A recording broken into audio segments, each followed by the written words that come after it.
ఎక్కడ్నుంచి వచ్చిందో ఓ కారు సర్రున యనమల కుదురు కట్టపై వచ్చి ఆగింది. వెంటనే అందులోనుంచి దిగిన ఇద్దరు వ్యక్తులు కారు సీట్లలో ఉంచిన మూటలను, డిక్కీలో ఉంచిన మూటలను ఒక్కొక్కటిగా దించి అన్నిటినీ తగలబెట్టడం మొదలుపెట్టారు. ఇది గమనించిన స్థానికులు అక్కడికి వెళ్లి చూడగా అవన్నీ ప్రభుత్వ శాఖలకు సంబంధించిన ఫైల్సు, హార్డ్ డిస్కులు, క్యాసెట్లు కనిపించాయి. అసలు ఎవరు మీరు? ఎందుకు వీటిని తగలబెడుతున్నారు అని వారు ప్రశ్నించటంతో మెల్లగా అక్కడినుంచి జారుకున్నారు. అసలు ఏపీలో ఏం జరుగుతుంది? ప్రభుత్వానికి సంబంధించిన విలువైన పత్రాలను దగ్ధం చేసింది ఎవరు? గత ప్రభుత్వ అక్రమాలు బయటకు రాకుండా చేయటానికేనా? దీని వెనుకున్నది ఎవరు?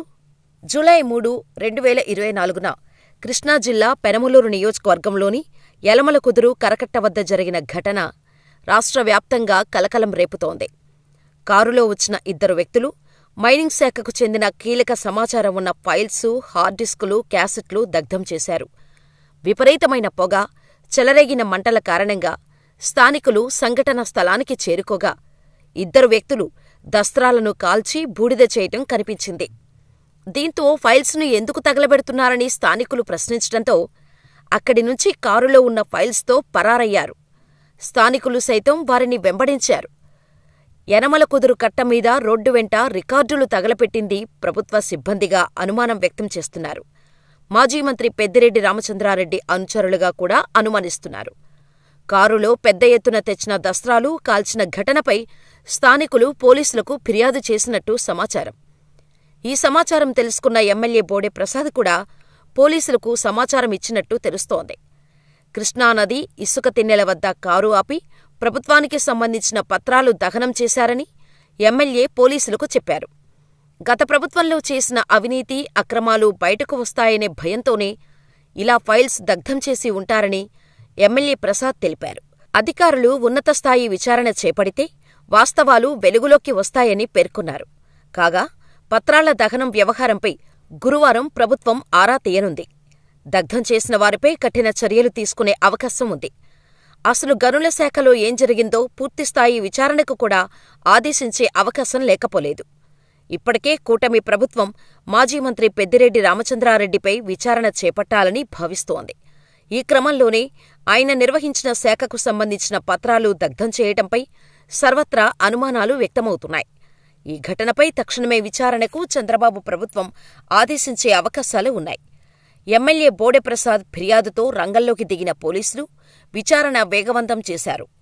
రికార్డులను తగలపెట్టింది నాగరాజు, రామారావులుగా గుర్తించారు. వారిని పెనమలూరు పోలీసులు ప్రశ్నిస్తున్నారు. అయితే తగలబెట్టిన పత్రాలన్నీ మైనింగ్ పొల్యూషన్ శాఖవే అని స్పష్టం చేశారు.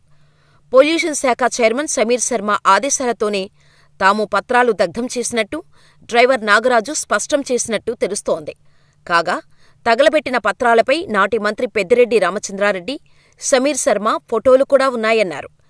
అసలు ఈ డాక్యుమెంట్లు ఎక్కడి నుంచి తెచ్చారు, ఎందుకు వాటిని దగ్ధం చేశారు అనే అంశంపై పోలీసులు లోతుగా విచారణ చేస్తున్నారు.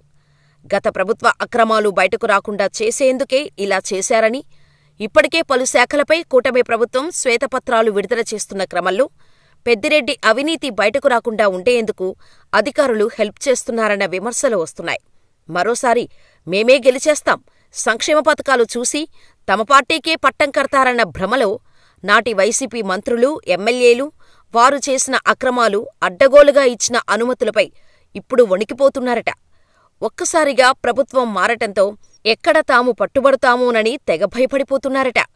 అసలకే 11 సీట్లను మాత్రమే గెలిచి ఘోర పరాభవంలో కూరుకుపోయిన వైసీపీ నేతలు ఉన్న కాస్త పరువునైనా నిలుపుకునేందుకు చేసిన అక్రమాల ఆనవాళ్లు లేకుండా తుడిచేయాలని ప్రయత్నాలు చేస్తున్నారట. అందులో భాగంగానే ఇలా కీలక పత్రాలు ధ్వంసం చేస్తున్నారట అని వార్తలు వైరల్ అవుతున్నాయి. మరి ఈ దస్త్రాల దగ్ధం అంశంపై మాజీ సీఎం జగన్మోహన్ రెడ్డి ఏ విధంగా స్పందిస్తారో చూడాలి. ఎందుకంటే ఆ దస్త్రాలలో స్పందన సమీక్షలకు సంబంధించిన పత్రాలు, నాటి ముఖ్యమంత్రి స్పందనలలో తీసుకున్న నిర్ణయాల పత్రాలు కూడా ఉన్నాయి. పొల్యూషన్ శాఖ చైర్మన్ సమీర్ శర్మ ఏదో దాస్తున్నారని, అందువల్లే పత్రాలు దగ్ధం చేసేందుకు ఆదేశాలు ఇచ్చారని పలువురు అభిప్రాయపడుతున్నారు. ఈ కేసులో చివరికి ఏం తేలనుందో వేచి చూడాల్సిందే.